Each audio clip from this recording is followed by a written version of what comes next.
524 square kilometers and is home to diverse ethnic groups, including the Tay, Nun, Dao, and Hmong people. The province's landscape is characterized by rugged mountain ranges, deep valleys, and fertile plateaus. The geographical isolation of the region has helped preserve its pristine environment and unique cultural traditions.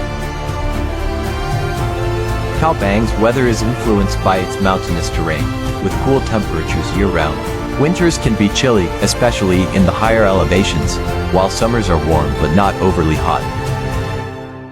This temperate climate, combined with the province's natural beauty, makes Cao Bang an ideal destination for nature.